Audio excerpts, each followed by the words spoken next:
Welcome to Plant Medicine Transmissions with Javier Regueiro.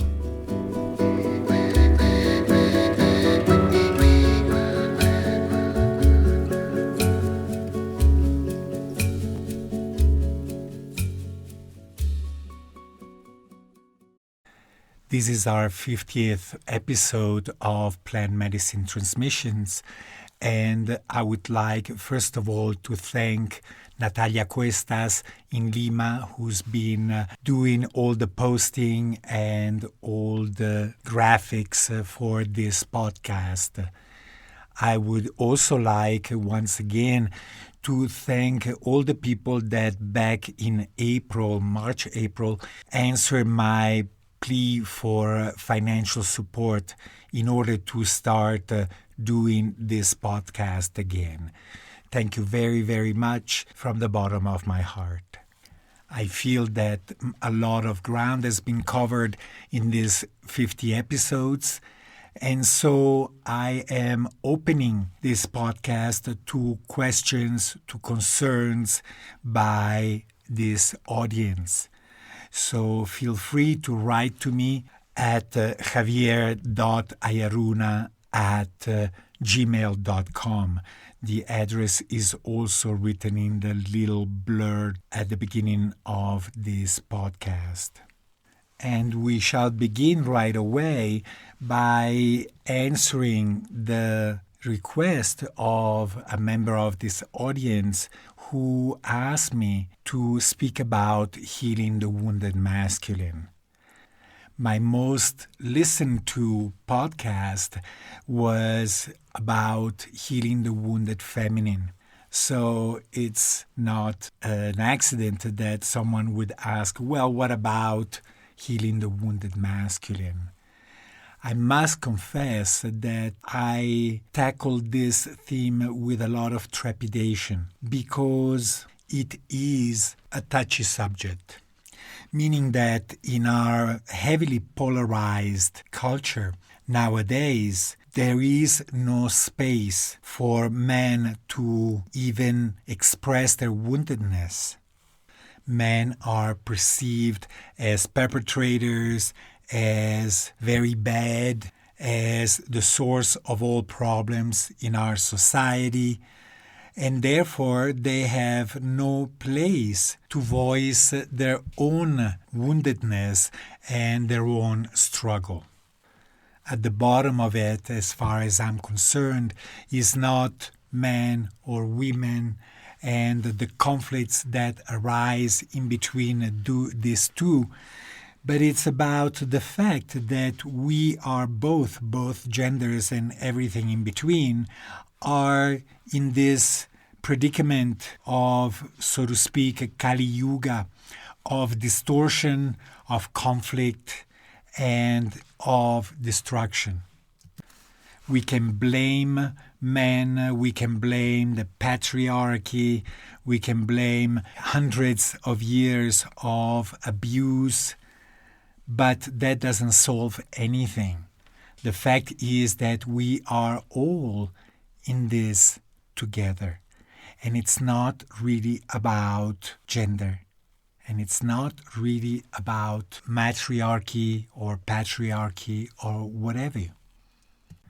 The increasing pressures of a very male energy-oriented society are felt by everybody.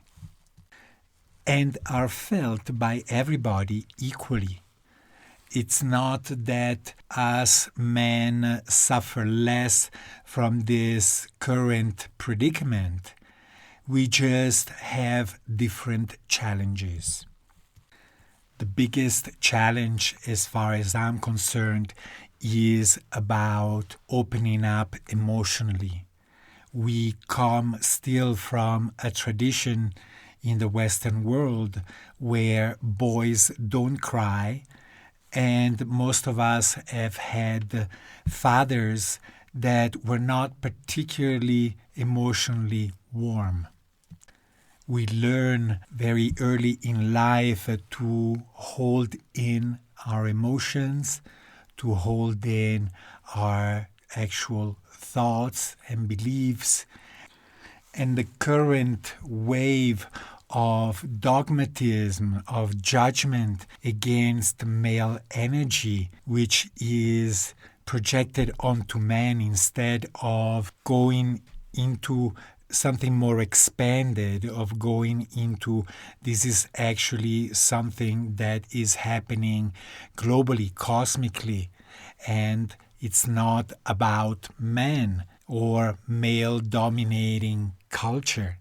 It's about a greater process of consciousness evolution that has brought us to actually an excess of this male energy. But just like in the symbol of yin and yang, eventually that excess turns into another harmony, another balance, a dynamic balance. It's not about establishing a new orthodoxy and push it on everybody as the right thing to do, as the right way to be.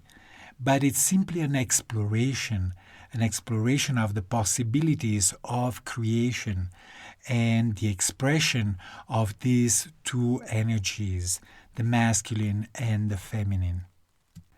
Unfortunately, the damage to our planet and our psyche due to this heavy predominance of male energy is not only having us question the validity of that paradigm, but also as a reaction, and because our planet is going to shambles, there is the birth of a very important urgency and the creation of a new dogmatism, what I call Pachamamismo. That is, in order to, so to speak, save the earth, we are creating a new orthodoxy. We are expecting everybody to behave and to think and to feel a certain way. And that way is particularly, at least in people's head, very feminine. I agree with all of that, but I do not agree with any kind of beliefs that are forced upon anybody, not even for the survival of the human species or the planet at large. Repression is always repression, no matter what the motives may be. And so what I witness is an increasing repression and self-repression of male energy, particularly in Western society, where male energy is increasingly chastised and judged against. This is a phase that will see its end when it's ready to be completed, but self-repression and repression are always detrimental to our psychic health. In order to avoid that judgment that is voiced by a large part of our society against male energy, we men have learned to repress it, to judge it, and to avoid it. The 20th century may also be remembered as the century where all authorities have come to be destroyed systematically in all areas of our lives, from politics to economy to also spirituality. But most importantly, it's been a revolution of sorts against male father figure that also included the figure of the Godhead. This process of judging and belittling any and all sorts of authorities has come to a place where there is no certainty whatsoever. We experience this nowadays with this pandemic, where we don't know, frankly, what to believe anymore. The sources of authority, of what we used to believe were reliable informations, are no longer reliable. And we can no longer take anything at face value. That is a wonderful thing, because it does invite us to question reality, but also it invites us to take responsibility for our own viewpoint and to become ourselves that authority that is no longer available in the world. Just this morning, I was supposed to have a session with a guide in regards to a very important decision in my life that I'm about to make, only to receive an email saying that the guide was not available, and to postpone this session for the following week. It was clear to me that this was an invitation to look at my own fears, at my own doubts, instead of asking someone else to deal with them for me. Among infinite possibilities, it becomes also increasingly difficult to stick to a certain path, to make up one's own mind and act accordingly.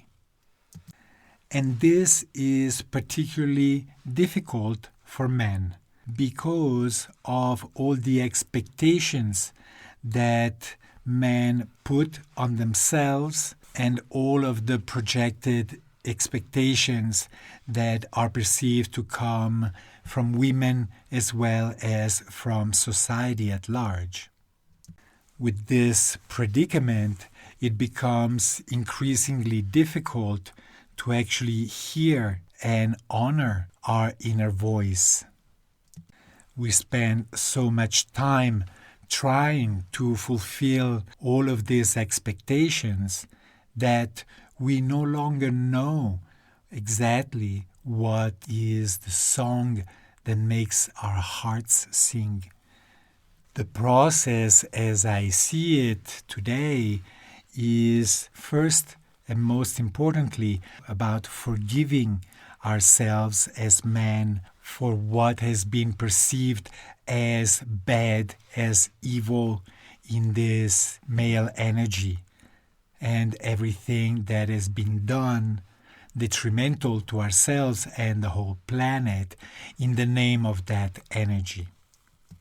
In that process of self-forgiveness, what does make the difference is to realize that all of these supposed damages, all of these terrible sins are actually not that bad, and that they were most importantly simply an exploration in consciousness, and that in that consciousness, in that expanded state of consciousness, everything simply is, and is not evil or good, but simply is. And that all of these experiences that we make up, that we create, are just experiences and expressions of the divinity inside each one of us. Ultimate forgiveness and self-forgiveness is about realizing that no real damage was ever done. I honor the viewpoint of certain individuals who insist that damage has been done, and therefore these people deserve punishment and deserve to be reprimanded, and they need to change their ways. It's okay. It's a viewpoint. I don't find it particularly expanded, but so be it. for everybody and society as a whole. The journey will unfold in its own time, and there is no point in pushing any kind of agenda, not even the agenda of forgiveness and self-forgiveness. But I can tell you that I found that path to be very rewarding. And it's not a path of anything goes, but a path of allowing our energy to experience itself in whichever way it needs to. In whichever way it needs to in order to be integrated, so that it doesn't have to be repeated over and over again. So that we learn the beautiful, important lessons that even destructive male energy has to teach us. I have a strong connection with volcanoes, and at the same time had been very scared of that energy. So 2 years ago, when I visited the Galapagos for a few weeks, it was all about connecting with that volcanic energy and making peace with it. And it was a very valuable experience because an energy that I'd always perceived as dangerous, as destructive, I could finally see its opposite, how volcanoes are actually responsible for the creation of solid mass upon which we eventually settle and upon which life can thrive, at least terrestrial life, including human life. Expanding my mind, expanding my consciousness to not just see this energy as a negative, but actually to see its positive side as well. And everything has a negative and a positive side in this level of reality. Allow me to actually feel that energy in positive ways and see it in positive ways also in my life. And this has been also very valuable for me in accepting and experiencing these times of destruction. It doesn't make it any easier for anybody, myself included, to witness that relentless destruction. But at least I can now see the benefit of it, the purpose of it, which is always a rebirth that follows that destruction. So it's not only up to women to eventually forgive men for their misdeeds, for their apparent misdeeds, but it's also very important for men to go through this process of self-forgiveness and forgiveness in regards to exploring the effect of all of these expectations and projected expectations. I encourage men to find experiences where they can be on their own, something like a vision quest or a personal retreat where there is no pressure from anybody else, so that we can connect with our true heart's desire and come out of this process willing to exercise the courage to be more in alignment with our own hearts. Last but not least, I also encourage men to come together as men in speaking circles or whatever kind of experience, a space where there is no judgment, where we as men can finally voice our own fears, our own anxieties, our own unease with the life that we live, where we can speak openly about our sexuality, our addictions to drugs, addiction to pornography, without feeling judged for it. But we can simply share and come out of that silent closet that many of us find ourselves in. We can learn a lot by looking at what women have been doing in the last few decades in terms of supporting one another. We can see how women's circles have strengthened women, and there is no reason to doubt that this same process may also benefit men. As we acknowledge and take care of our own woundedness as men, then we can increasingly be also participants in the rest of society. And we can also bring a more positive attitude also in regards to relating to women and society at large. Not because we need to, but because this is simply the way of things, the, so to speak, natural way. A natural way that does not seek conflict, but seeks peace, seeks collaboration, seeks continuous support of all life and all expressions of life. Blessings.